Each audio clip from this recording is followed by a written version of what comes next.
Ay, çok heyecanlıyım. İlk dəfədir ki, bu tərzdə bir video çəkirəm. Heç kim mənim yerimi yaşamayacaq. Əşya. Qoy elə günahkar mən olmuşdum ki, mən bir gün xoşbəxt olacağım. Erkən fix hem söhbətini sevirəm. Bax, bir şeyi müqayisə eləmək üçün iki şeyi də bilməlisən ki, onları müqayisə eləyəsən. Həmişə YouTube-u niyə açdın deyəndə bunu deyirəm. Çox danışıram. Və bir gün ya öz-özümə danışacaqdım, dəli olacaqdım, ya da ki kameranı açıb danışacaqdım. Mən də kameranı açıb danışmağa qərar verdim. Əgər bu videoya baxırsınızsa, deməli artıq mənim 21 yaşım oldu. Mən bu videonu elə bugün çəkirəm və bugün də yükləyəcəm. Sabah mənim ad günümdür. Sabah mənim 21 yaşım olur. Və mən uşaqlığımdan bəri YouTube-da videolara baxıram. Amma yəni həqiqətən uşaqlığımdan bəri. Mən YouTube videolarına baxaraq böyümüşəm və həmişə 21 yaşında öyrəndiyim 21 şey adlı videoları çox eşitmişdim. Hətta özüm keçən ildən bəri 20 yaşında, 21 yaşıma kimi not hissəsində qeyd eləmişdim ki, nə danışacağım bir il ərzində yadıma düşdükcə belə qeyd edirdim özümdə. İndi hamısını bir yerə yazdım, kağıza yazdım və nə öyrəndim onu danışmaq istəyirəm. Bu videoda həqiqətən belə əsl məni görəcəksiniz. Çünki videoda danışacağım. Sadəcə belə çox qısa özüm haqqında danışmaq istəyirəm ki, mən hal-hazırda Almaniyada arxanın işığını bağlayayım məncə. Çünki günəş gəlir. Bağlayayım. Mən hal-hazırda Almaniyadayam. Almaniyadan Tübingen şəhərindəyəm və burada tələbəyəm. Burada mənim artıq 3-cü günümdür. Mənim sabahdan dərslərim başlayacaq və mənim sabah ad günümdə mən sənəd işləri ilə məşğul olacağım. Çamadanlarımı ora daşıyacağım, bura daşıyacağım. Amma özümü belə pis hiss eləmək istəmirəm bundan bağlı. Çünki 21 yaş mənim üçün sözün əsl mənasında yeni başlanğıclar demiş olmuş olacaq. Nə izlənmək üçün, nə bir şey üçün eləmək istəyirəm. Ən belə özüm olduğum halımı paylaşmaq istəyirəm otağımda, yeni otağımda. Hətta mənzərəm Almaniyanın məşhur meşəlikləri olan mənzərəyə qarşı hal-hazırda danışıram. Öz kravatımdayam. Həmişə başımda olan bandanamdan, ən sevdiyim sweatshirtimdən hal-hazırda nə öyrənmişəm onu danışmaq istəyirəm. Belə, elədirsə, gəlin başlayaq. Birinci maddə. Bəlkə aşağıya yazdım. Tək olmaq, tənha olmaq deyil. Tək olmuş ola bilərsən. Tək.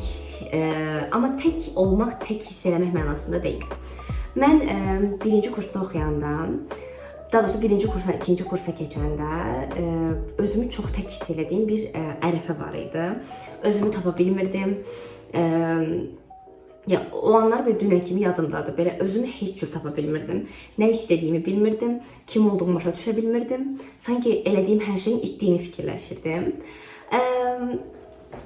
Və o ərəfə həqiqətən də həm tək idim, həm də özümü tək hiss eləyirdim. Amma yəni bu belə 6-7 ay davam elədi. Mən hər həftə kinoya gedirdim, sinemaya gedirdim. Bana dedi ki, kimə kinoya gedirsən? Yəni yalan danışmadın, kimdən kinoya gedirsən? Amma həqiqətən təkəm. Yəni həqiqətən təkəm və bunu mən özüm seçməmişdim. Mən biraz tək qalmışdım, belə deyim. Amma ondan sonra o qədər sevməyə başladım və artıq tək olmadığım müddət ərzində belə tək olanda daha rahat olmağa başlayırdım. Və mənim həmin bu proses, bu müddət məni tək qalmağa çox öyrəşdirdi, amma çox yaxşı mənada. Mən bunun sayəsində artıq tək səyahət eləməyə başladım, özümü daha yaxşı tanımağa başladım, nəyi sevmədiyimi öyrənməyə başladım və komfort zonamı tək eləməyə başladım. Mən artıq çölə çıxıb nəsə bir aktivite eləmək istəyəndə, maraqlı bir məşğuliyyət tapanda bunu tək başına da eləmiş oluram. Bunun ən böyük səbəblərindən bir dənəsi mənim özümdən yaşca böyük və bacı və qardaşım var. Mənim elə bir yaşım idi ki, onlar evi tərk eləyəndə, evlənəndə, artıq təhsil üçün xaricə gedəndə mənim belə ən çox onlara ehtiyacım olduğu bir dönəm idi. Mən evin ən balacası olmağın durumunu yaşayıram. Artıq məsələn mən tək qalmağa öyrəşməliydim. Yəni mən bunu eləməliydim. Başqa çarəm yox idi. Başqa əlimdə option yox idi ki, mən bunu eləyim. Amma axır ki bunu öyrəndim və mən indi fikirləşirəm ki, ən yaxşı əylənə bilən insanlar həqiqətən də tək qalanda əylənə bilən insanlardır. İkinci maddəmiz. Hər şey planla getməyə bilər.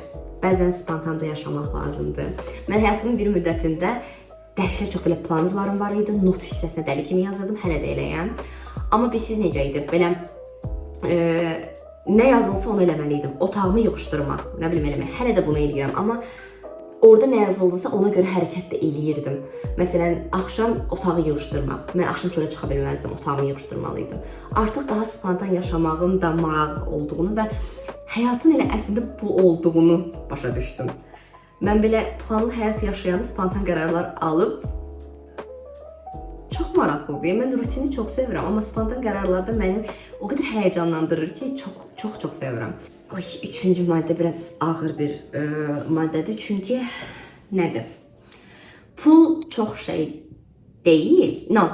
Pul hər şey deyil, amma çox şeydir. Bu mövzuda bəlkə kimsə mənə qatılmayacaq, bəlkə kimsə... Yəni, həqiqətən pul heç nədir deyən insanları mən başa düşmürəm. Çünki pul heç nə deyil. Çünki sən hər şeyi pulla ala bilmirsən. Amma sənin həyatda qalmağın üçün sənin pula ehtiyacın var. Biz Azərbaycanda uşaqları böyüdəndə pul əl çirkidə deyib böyüdürük. Yox, pul əl çirki deyil. Mən adicənə səyahət eləyəndə belə mənim nə qədər pula ehtiyacım olduğunu görürəm. Söhbət burada şey pulundan getmir. Mən ən ucuz yerdə qalıram, inanırsınız. Ən ucuz yeməyi yeyirəm, ən ucuz yerdə qalıram. Amma mən bilirəm ki, mənim pulum var hal-hazırda. Mən Allah uzaq eləsin, başıma bir şey gəlsə, mən bunu ala bilərəm. Mən xəstələndim, məsələn, Bulqaristanda olanda, qızdırmam var idi, çox pis vəziyyətdə idim. Bilirdim ki, xəstəxanaya getməyə pulum var. Amma məsələn, aptek axtarırdım. Mən bir dənə, bilsiz nə idi məsələ? Mən dərman axtarırdım və o dərmanın heç şey olduğunu həmin anda düşünmədim belə. Çünki mən xaricdəyəm və ona ehtiyacım var, bildiniz necə? Mən burada başqa mənə kömək edəcək heç kim yoxdur. Və burada ortaya nə gəlir, nə məsələ gəlir? Pul məsələsi. Pulu həqiqətən düzgün, halallıqla qazanıb, halallıqla da xərcləyəndə çox möhtəşəm bir şeydir. Dördüncü maddəmiz. Səyahət eləmək həqiqətən də səni dəyişir. Səyahət. Məni həqiqətən belə 3-4 sözlə ifadə eləsəniz, biri mütləq səyahət eləmək olar. Həqiqətən belə sanki balaca Jayləyə verdiyim sözləri tuturmuş kimi hiss edirəm. Çünki balaca Jaylənin ürəyi gedirdi YouTube videolarına baxmaq, bu cür danışmaq, bunu harasa yükləmək, başqalarıyla bir şey bölüşmək və gəzmək. Amma mən gəzməyi nəzərdə tutmuram. Gedək kofe içək, nəsə eləyək. Onu da çox sevirəm. Amma söhbət o gəzməkdən getmir. Söhbət yeni şeylər kəşf eləməkdən gedir. Bu mövzuda gələcəm o maddəyə də. Amma həqiqətən bu mövzu ailəmdən də çox şanslıyam. Çünki onlardan görürəm mən çox. Mənim atam çox səyahət eləyirdi. Çox səyahət eləyir hələ də. Və mənim ürəyim gedirdi. O hər dəfə bizdə çox məşhur idi. Atam gəlirdi, çamadanı açırdı, bacıma parfüm alırdı, qardaşıma çox ona sevdiyi şokolad var idi, şokolatı verirdi. Məndə isə birdən-birə kalbasa çıxırdı. Dünyanı dəyişmək istəyirsənsə, öz dairənlə başla. Bunu ətrafıma dəfələrlə deyirəm. Özümün ən çox münasibətlərdən danışaq biraz. Xaricilərin relationship məsələsini nəzərdə tuturam. Münasibət sadəcə partnyor mənasında getmir. Həmçinin sizin dostluq münasibətləriniz ola bilər, ailəvi münasibətləriniz ola bilər. Hamısı münasibət bunun içərisinə daxildir təbii ki də. Və mən dostluq münasibətlərimdə həmişə çox şanslı olmamışam. Çünki mən o alma-vermə hissəsini sevgi, maddi, hər mənada itirirəm deyə bir müddətdən sonra. Ona görə mənim üçün çətin olurdu. Amma həqiqətən dünya çox böyükdür. Tanımadığınız çox insan var. Bilmədiyiniz çox şey var. Amma sizin öz ətrafınız var və o ətraf sizdən asılıdır. Bildiniz necə? Siz istəsiniz dünyanın o bir tərəfinə köçüb yeni bir ətrafla yarada bilərsiniz özünüzə. Əgər özünü tapmaq istəyirsənsə, bu ətrafla əlaqəlidir. Mən məsələn məktəbdə oxuyanda mənim sinif yoldaşım var idi. Bu videoda özüm haqqında danışacağam. Bir sinif yoldaşım var idi və o ərəfələr belə çox meyilləndi belə fərqli şeyləri dadmağa, sınamağa, daha belə həyəcanlı işlər görməyə. Və mən o ərəfə, mən onu o qədər çox istəyirdim ki, baxın, o qədər çox istəyirdim ki onu, hər şey eləyirdim onun üçün və hər şeydə eləyərdim. Amma o mənim ilk, baxın, mən ilk belə ətrafımdan, öz dairəmdən, həyatımdan sildiyim insan idi. Çünki mən belə oldum. Mən bunu istəmirəm. Mən onun maması ilə də danışdım. Amma nə mənada? Maması mənə dedi ki, niyə də Jale? Mən həqiqətən ətrafımda mənim qızımın sən kimi birisinin bir yerdə olmağını istəyirəm. Mən dedim ki, üzr istəyirəm xala, amma mən sizin qızınızın məsələn mənim ətrafımda olmağını istəmirəm. Çox istəyirəm, sizi də çox istəyirəm. Həqiqətən evlərinə gedirdim. Çox istəyirdim onu. Hələ də çox istəyirəm əslində. Amma gördüm ki, bizim baxış tərzimiz uyğun gəlmir. Niyə qırğın davadalaş olsun ki? Çox normal şəkildə sağollaşdıq. Heç kim başa düşmədi biz niyə küsdük, nədir məsələ. Çox vaxt günahkar da elə mən özüm oldum. Amma dedim ki, qoy elə günahkar mən olum. Tək ki, bu həyat mənimdir və mən bunu istədiyim cür yaşamalıyam, düzdür? Elə mən istədiyim cür yaşamağa başladım. Həyat sosial mediada görsəndiyi kimi deyil. Deyil. Əsla deyil. Heç nə, hətta sosial mediada qoyun kənara, heç nə görsəndiyi kimi deyil. Mənim atam, mənim oxuduğum universitetin rektoru idi olduğu ərəfədə. Və bilirsiniz necədir? Mənə insanlar yargılayanda mən həmişə deyirdim ki, çox pis şeylər deyirlər həqiqətən. Ətrafımdakı insanlar çox əsəbləşirdi. Çünki bizi həqiqətən ailəmizi görürdülər də. Mən deyirdim ki, yəni o qədər onları qınamıram ki, qınadığım bəzi şeylər var təbii ki. Amma belə qınamadığım bəzi nöqtələr var. Çünki onlar o ada sahib olan insanların nələr elədiyini görürlər deyə avtomatik bizim də o cür elədiyimizi düşünürlər. Amma həqiqətən kənardan heç nə görsəndiyi kimi deyil. Mənim başıma bunun gəlməyi belə mənə həyat dərsi idi həqiqətən ki. Mən başa düşdüm ki, başıma bunlar gəlirsə, mənim başqasının da başına bunlar gəlir. Mən o nə bilim məşhur bir şəxsin qızıdır. Ay nə bilim o oğurluqla məşğuldur. Belə deyə təbii ki, oğurluq biraz ekstrem bir şey oldu. Amma yəni kimisə ad qoymaq o demək deyil ki, o pis ya da o çox yaxşı birisidir. Onu həqiqətən bir insan kimi tanımaq lazımdır. Heç kim sənin yerinə yaşamayacaq. Bunu mən hələ də belə özümə xatırlatmağa çalışıram. Çünki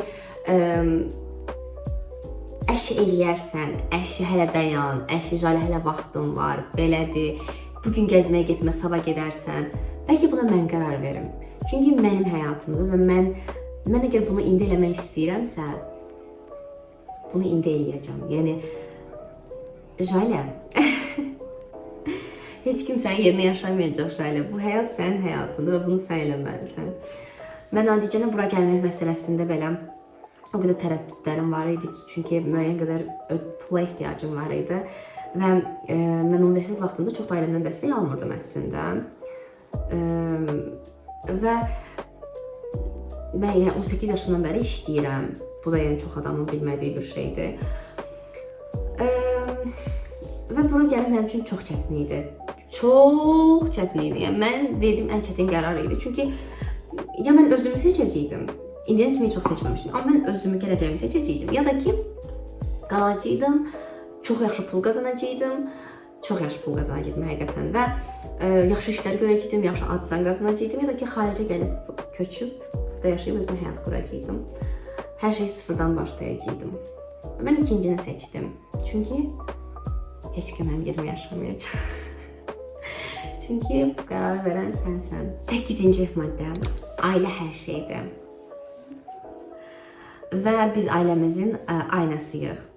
Mən buna, baxın, o qədər inanıram ki, bizim ailəmizin aynası olduğuna. Mən həqiqətən anamın, atamın bir parçasıyam, bacımın, qardaşımın bir parçasıyam. Biz 5 nəfərlik bir ailəyik, hal-hazırda düzdür 5 nəfərlik deyilik. Həm xalayam, həm bibiyəm, həm qardaşımın yoldaşı olsun, bacımın yoldaşı olsun. Biz həqiqətən artıq balaca bir ailə olmaqdan çıxmışıq. O qədər çox sevirəm ki, ailəmi. Yaşım artdıqca başa düşdüm ki, insan ailəsindən nə görürsə, elə odur. Yəni, mən ailəmdən nə görəmsə, ona görə bu hal-hazırda beləyəm. Əlbəttə ki, özümə qatdığım çox şey var. Hal-hazırda bu 21 dənə şey sayıramsa, deməli, mən bu həyatda nəsə eləmişəm ki, mən artıq bu vəziyyətdəyəm. Amma onların mənim üzərimdə əməyi çox böyüdü. Mən onlar sayəsində bu yerə gəlmişəm. Mənim atam alimdir, anam mühəndisdir. Mənim bacım Almaniyada Alman dili bilmədən getdiyi Almaniyada hal-hazırda almanlara kimya biologiyadan dərs deyir. Mənim qardaşım Türkiyədə universitetdə müəllimdir. PhD-sini də orada elədi, bitirdi. Mənim örnək aldığım insanlar mənim ailəmdir. Bunun daha böyük xoşbəxtliyi var həqiqətən. Mən hal-hazırda bura gəlib oxumaqdan başqa, insanlara örnek olmaqdan başqa, sosial şəbəkədə bu cür videoları paylaşmaqdan başqa nə edə bilərəm ki? Əlbəttə ki, əyləncədir, hər şey öz yerində, çox deyib gülürəm, əylənirəm. Amma onlar həmişə ağlımdadır, həmişə. Yəni bu həyatdakı ən sevdiyim insanlardır və mən çox sevirəm. Yəni mövzu babanlı olmaqdan getmir. Təbii ki də babanlı olmağı da çox sevirəm, amma mən Mustafa Babanlının qızıyam və onun qızı olmağı da çox sevirəm. Yəni o mən bu həyatda örnek aldığım,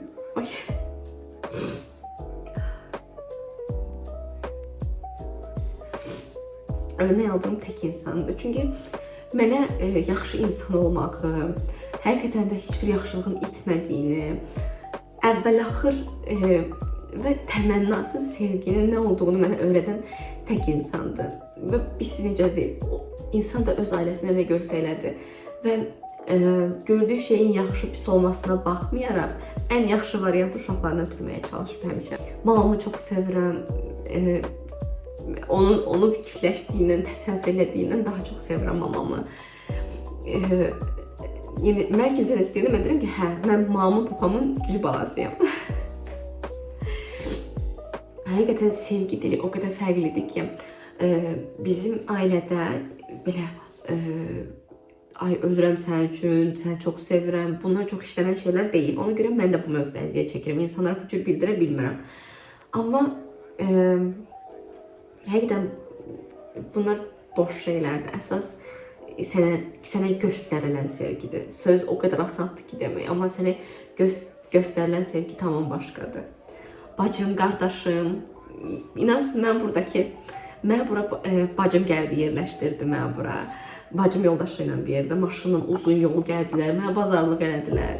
Mənim sabah ad günümdür, təkəm, amma tək hiss eləməyim deyə mənə hədiyyələr aldılar. Bacım supermarketdən hədiyyə paketi alıb ki, hədiyyənin üstünə yapışdırsın. Bunu bacıma yoldaşı mənə hədiyyə alıb. Wish listimdə New Balance var idi deyə bacım bu il adı günümə New Balance alıb. Qardaşım mənə saatlarla danışır. O qədər çox istəyirəm ki, qardaşımı. İndidən zəng eləyib mənə deyir ki, bax, bilirəm tək hiss eləyəcəksiniz, nə vaxt istəsən mənə zəng eləyə bilərsən. Yeni ildə mənə deyir ki, gələrsən bura, bir yerdə qeyd eləyək, hamı gəlsin, hamımız birləşək. Özümü çox şanslı hiss edirəm həqiqətən, çox şanslı hiss edirəm. Hər ailədə olduğu kimi bizdə də problemlər olur, amma mən də bəzən bəlkə də dik baş ola bilirəm, bəlkə də çox belə yekəxana danışıram, bilmirəm. Evin balaca uşağını bəlkə də onlara göstərirəm, amma onları dəhşət çox istəyirəm və indiyə kimi mənə gəlir ki, həmişə onları çox qürurlandırmışam. Çünki mən tək fokusum, çünki mənim həmişə tək fokusum onları qürurlandırmaqdır. Ümid edirəm ki, bunu bacarıram və bundan sonra da bacaracağım. Hələ hər şeyin başladığı nöqtədəyik. Onlar üçün edirəm hər şeyi. Yəni ki, mən çox əsəbləşirəm. Buradakı Avropalılar mənə deyir ki, ayda sən heç ailənin üçün hər şeyi bilirsən. Dəli sənə də bilirəm, nə deyirəm, yox. Yəni, sən mənim kimi ailəyə sahib ol, ondan sonra danış, okey? Mən də bir kövrəlirəm, həqiqətən. Ailə mövzusu mən həqiqətən həmişə kövrəlirəm. Nə qədər çox şey bilmədiyini yeni şey öyrənəndə görəcəksən. Mən hər təzə bir şey öyrəndim. Mən əvvəldə çox yekəxana danışırdım. Derdim ki, ay Paris, çox böyüdürlər Parisi, çox overrated şəhərdir. Ay boş-boşunadır, siz heç Finlandiyada bu şəhərə getmişsiniz, nə bilim, nə. Ayşə, sən Parisə getmisən? Yəni, getdim keçən il Parisə, ürəyim getdi şəhərdən ötürü. Ayşə, görürsən, yəni, yekəxana danışmanın heç bir mənası yoxdur. Və onda gördüm ki, mən heç nə bilmirəm. Heç nə bilmirəm. Ya da nə bilim, marketlərin bu ucuzdur, bu bahadır danışıram. Getmirsən o marketə. Bir öyrən. O qədər mən bəlkə də bunu yenə elə biləcəksiniz ki, mən başqa şeylərdən danışıram, amma mən çox bəsit şeyləri nəzərdə tuturam. Özümü belə tərbiyə elədiyim nöqtələrdən də biri buydu həqiqətən. Bir bax, bir şeyi müqayisə eləmək üçün iki şeyi də bilməlisən ki, onları müqayisə eləyəsən. Bu insanı tanımaqla da əlaqəlidir. Heç kimi bilməmiş yargılamaq olmaz. Bunu öyrəndim. Eləmək üçün onun mükəmməl, möhtəşəm olmağına ehtiyac yoxdur. Mən YouTube'a başlamağım, mən çox istəyirdim möhtəşəm olsun. Mikrofonum olsun, tripodum olsun, kameram olsun. Hər şey möhtəşəm olmalıdır. Belə elə mən kameranı işlətmirəm. Məsələn. Mikrofonum hal-hazırda yoxdur. Çünki şəraitim hal-hazırda uyğun deyil və bu dünyanın sonu deyil, bilirsiniz. Yəni dünyanın sonu deyil. Sən də başlamaq lazımdır. Mən dedim ki, ay mən necə olacağam, YouTube-u necə eləyəcəm, hər şeyi necə həll eləyəcəm. Sadəcə başladım. Mənim il sonuna kimi hədəfim var, 1000 abunə olmaq istəyirəm. Və hədəfimə çatmaq üçün əlimdən gələni eləyəcəm, 2 ayım var. Ümid edirəm ki, hər şeyi alındıra bilərəm. Ona görə yəni sadəcə başla, sadəcə o videonu yüklə, sadəcə o istədiyin işə CV-ni at, çıx çölə çıx, gəz, tanış ol, get, o date-ə get kimləsə tanış ol. Dünyanın sonu deyil və həqiqətən başlamaq az qalsın, yəni yolun yarısıdır. Başlayırsansa, çünki artıq qərarını vermiş olursan, ən böyük, ən çətin məsələ də budur əslində. Hər kəsin həyatı fərqlidir və özünü heç kimlə müqayisə eləməm. Mən bunu öyrənmişəm demək biraz çətin olar. Bunun fərqindəyəm, amma həyatıma tam da quraşdıra bilmirəm. Tam da belə həyatımın o nöqtəsində deyiləm ki, deyim ki, 100% bunu eləyirəm. Çünki tam 100% eləmirəm bunu əslində. Biraz özümü müqayisə eləyirəm, nə yalan deyim. Bayaq əslində verdiyim nümunədə müqayisə elədiyimi göstərir. Amma müqayisə eləməmək lazım, bu sizin həyatınızdır. Mən siz nəyi öyrəndim? Nəyi öyrəndim? Mən başqasına belə baxanda, ürəyim gedir belə baxanda, sənin mən başqasının da mənə həmin gözlərlə baxdığını öyrəndim. Yəni və inanırsınız, o həmin sizin o baxdığınız, belə baxdığınız insan belə sizə belə baxmış ola bilər. Amma bunu heç kim dilə gətirib demir. Demək lazımdır. Mən o qədər ehtiyacım olur ki, bəzən buna. Bu məranqdır. Nə edirsənsə özün üçün elə hər şeyi. Məni kimsə belə tanımlasa bu həyatda belə pozitiv, çox səyahət eləyən və daim sevgisini göstərməyə çalışıb, yaxşılıq eləməyə çalışan birisi kimi tanıdar əslində sizə. Və mən bunu itmədiyini düşünürəm. Həqiqətən itmədiyini düşünürəm. O yaxşılıq gəlib sənə qayıdır. Ona görə daim yaxşılıq eləməyə çalış. Kiməsə özünü göstərmək üçün yox, özün üçün. Həqiqətən içindən gəlirsə elə. Gəlmirsə eləmə. O deyirlər ki, zamanla hər şey düzələcək. Həqiqətən də zamanla hər şey düzəlirmiş. Bunu öyrəndim 12-ci, 13-cü, bilmirəm də maddədən birində. Zamanla həqiqətən də hər şey düzəlirmiş. Bir çox şeyin dərmanıdır. Axışına buraxanda hər şeydə əslində yavaş-yavaş hər şey yerinə oturmağa başlayır. Bu olduğu müddətdə həmişə deyirəm, hər şey yoluna girəcək, hər şey yaxşı olacaq. Maddə yazmışam bura ki, kiməsə görə dəyişmə.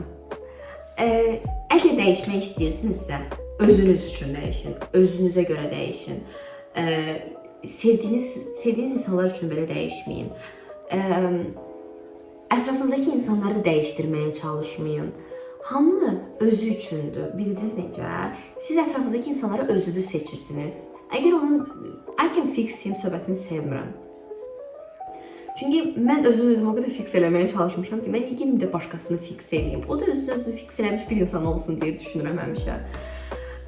Bu dostluq münasibətinə də aiddir, sevgi münasibətinə də aiddir. İnsan öz üzərində işləməlidir. Çünki əvvəl-axır qalan sənə sənin öz bədənin olur, zehnin olur. Sənə qalan sən olursan. Nə qədər mən ailəmi sevsəm də, mən bilirəm ki, mən özümə qalacam axırda. Çünki mən azı təkəm. Bilirsiniz nə demək istəyirəm? Tək başınayam. Hər şeyin öz zamanı var yazmışam. Buna da əslində birisi də mənə də yazmışam. Mən bura magistrda 20 yaşında gəlmək biraz sual işarəsi idi. Çünki mən başqaları işləyib gəlirdi, 1 illik gedirdi, 10 illik gələn var idi. Biz necə, yəni belə hamının həyatı fərqli idi. Ona görə o biri maddə ilə də biraz birləşir əslində ki, hamının həyatı fərqlidir. Sən özünə görə qərar ver. Mən müəyyən qədər artıq həyatımın oturuşduğunu düşündüm və mən daha gələcək yönümlü fikirləşdim ki, mən burada yaşamaq istəyirəm, mən xaricə köçmək istəyirəm. Bura uyğunlaşmaq istəyirəm. Bu mənim üçün gəlib keçər bir şey deyil artıq. Bizim məsələn nəsildə, nəvələrdə məsələn bir dənə mənəm ki, hal-hazırda ki, magistr üçün xaricə gedib təhsil alan. Qardaşım Türkiyədə oxuyub. Müəyyən qədər belə Avropanın öz çətinlikləri var. Türkiyənin də öz çətinliyi. Qardaşım çox əziyyət çəkib. Amma həqiqətən Avropanın çox ayrı çətinliyi var. Dil məsələsi. Adicədən belə tam zarafat edirsən, zarafatdan başa düşmürlər. Oy, o qədər çətin şeydir ki o. Yazmışam ki, mümkünsüz heç nə yoxdur. 16-cı maddə olaraq heç nə yoxdur mümkünsüz. Sən istədiyin müddət ərzində hər şeyi bacararsan. Özüm haqqında belə bir məlumat da verim ki, mən hər il, məsələn bu il 2025-də 25 dənə manifestləmişəm, 25 dənə şeyi. Keçən 24 idi, gələn üçün 26 dənə yazacağam və s. və s. Və bunlar biraz da mümkün qədər realistik bir şey olmalıdır. Məsələn, mənim keçən Parisə getməyim qeyri-mümkün bir şey idi. Nə maddi olaraq, nə vaxt olaraq bu mümkünsüz bir şey idi. Amma mən Parisə getdim keçən il. Ya da mən birdən bir pul qazanmaq yazmışdım, işləmədim, amma mən Kopda getdim, işlədim və 1500 manat gəldi mənə. O qədər belə həqiqətən mümkünsüz heç nə yoxdur. Sadəcə həyatınızı yaşayın və düz olduğunu düşündüyünüz şeyləri eləyin. Həyatınızın qabağına belə şans kimi nəsə gəlib çıxacaq, əmin ola bilərsiniz. Xoşbəxtlik sadəcə bir hissi gəlib keçir yazmışam. Bunu etiraf eləməyin vaxtı gəldi. Çünki mən nə vaxt tort üfürsəm, həmişə, amma həmişə özüm çox xoşbəxt olmaq olub. Özü həmişə də ailəmin, həmişə belə deyirəm. Ailəmlə bir yerdə hamımızın sağlam olub, çox xoşbəxt olmağı deyib həmişə üfürürəm, həmişə də ailəmdə qatıram. Amma mən 21 il ərzində başa düşdüm ki, xoşbəxtlik sadəcə bir hissdir. Və həmin anda xoşbəxt olsan, çıxıb gedə bilər. Sən bütün üzərində xoşbəxt olmursan. Mən elə bilirdim ki, mən böyüyəcəm, xoşbəxt olacağım. Mən elə dedim ki, sən olmaq istəmişəm, dedim ki, mən xoşbəxt olmaq istəyirəm. Amma yəni gəlib keçici bir şeymiş. Mən həmişə bunu öyrənmək əslində biraz xəyal qırıqlığı oldu. Çünki mən həmişə ona tutulmuşdum ki, mən bir gün xoşbəxt olacağam deyərəkdən böyüməyə çalışırdım. Sonra mən başa düşdüm ki, oy da, bu tamam başqa bir şeymiş. Xoşbəxt olmaq bir hissdir. Həmin anda sən kimsə xoşbəxt eləyə bilərsən, kimsə xoşbəxt eləmiş ola bilərsən. Çox fərqlidir, çox başqa cürdür. Eləmək. Mən daim şükür eləyirəm. Şükür ki, bugünə gəlib çıxdım. Şükür ki, belə bir ailəyə sahibəm. Şükür ki, sağlamam. Şükür eləmək çox önəmlidir. Mən şükür. Mən bir ara şükür dedim ki, dayanalarımızın bir zarafat idi. Şükür olaraq bir zarafat kimi qalmış. 3 maddəyə gəldik, birləşdirib deyirəm. Ətrafında sənsən və ətrafındakı insanlar sənin o söz var, deyir ki, ətrafını göstər, sənə deyim sən kimsən. Bu mövzu mənlə qatılmayanlar ola biləcək, əminəm, çünki çox vaxt qatılmırlar. Amma mən şəxsən ətrafındakı insanların məni göstərdiyini düşünürəm. Kiminsə mən Jalenin rəfiqəsiyəm deyə bilirsə kimsə, ya da məsələn Jale mənim hal-hazırdakı partnyorumdur deyə bilirsə kimsə, o cür birisi olmalıdır. Çünki yəni mən hal-hazırda bu vəziyyətə gəlmək üçün, kiminsə belə wow deyə biləcəyi birisi olmaq üçün çabalamamışam, özüm üçün çabalamışam. Amma kimsə əgər bu sözü deyirsə, bunlar hamısı mənim çabalarım sayəsindədir. Mən istəmərəm ki, ətrafımda belə mənim düzgün görmədiyim ya da ki, həyat tərzimizin fərqli olduğu, baxış bucağımızın fərqli olduğu birisi mənim həyatımda qalsın. Çox çətindir. Ona görə belə çox belə yaxın circle-ımı, yaxın dost ətrafımı buraxmıram. Ya da dost ətrafım olsun, münasibətlərim mümkün deyil. Düşündüyündən daha çox şey bacarırsan və özünü kiməsə sübut etməli deyilsən. Mən başa düşdüm ki, mən elə bilirdim ki, mən həqiqətən çox bacarıqsız bir insanam. Mən elə bilirdim ki, mən sadəcə danışmağı yaxşı bacarıram. Çox qəribədir. Çünki mən kənardan baxana indi bəlkə də elə biləcəklər ki, məni həqiqətən yaxından tanıyanlar ki, mən çünki həqiqətən müəyyən şeylər başarmış birisiyəm, belə deyim. Mənim çox özgüvənli birisi olduğumu düşünür hamı. Amma özgüvənliyim, özümü sevirəm. Özümlə də qürur duyuram. Amma mən həqiqətən belə özümə belə 100% güvənərək hərəkət eləmirəm heç vaxt. Amma mən hər dəfə bunu eləyəndə əslində özümün nə qədər çox şey bacardığını görmüşəm. Ona görə sən düşündüyündən daha artıq bilsən. Bunu başa düşdüm 20 il ərzində və özümə kiminsə 20 yaş olacaqsa, 21 yaş olacaqsa ona verə biləcəyim ən böyük tövsiyədir bu olar ki, sən düşündüyündən daha çoxsan əslində. Və heç çox sübut eləməyə çalışma kiməsə ki, bax mən yaxşı insanam, bax mən bunu yaxşı oxuyuram, bax mənim dərslərim əladır. Sən bu həyatı sən yaşayırsan, bu sənin bədənindir, sənin qərarlarındır. Nə cür həyat yaşamaq istəyirsənsə, o cürdə yaşa. Ad günün mübarək Şələ. Ümid edirəm ki, bu həqiqətən də bu yaşıl sənin üçün yeni başlanğıclardır. Tamamilə sözün əsl mənasında yeni başlanğıcdasan hal-hazırda. Səndən çox qürur duyuram, səni çox sevirəm. Çox şanslısan. Çox şanslısan. Sağlam olduğun üçün, bu cür ətrafın olduğu üçün, ailən üçün, nənələrin üçün çox şanslısan. Ona görə sadəcə belə yaxşı insan olmağa davam elə və dərsləri yaxşı oxu. Çünki gələcəkdə də bu videonu çəkmək istəyirsən, indidən deyim, çəkmək istəyirsən bu videodan gələcəkdə də. Ümid edirəm ki, ürəyində qalan başqa nə arzuların varsa, onları da yerinə yetirərsən. Nə sən istəyirsən, sən daha çox adamlarla tanış olmaq istəyirsən, özünü izah eləmək istəyirsən, başqalarına da başına gələn şeyləri danışmaq istəyirsən, bilirəm. Ümid edirəm ki, bu xəyalların hamısı gerçəkləşir. Ümid edirəm ki, dünyanı gəzərsən. Bu bilirəm ki, sənin üçün ən möhtəşəm hədiyyələrdən biri olacaq. Öpürəm. Yeni yaşımda uğurlar.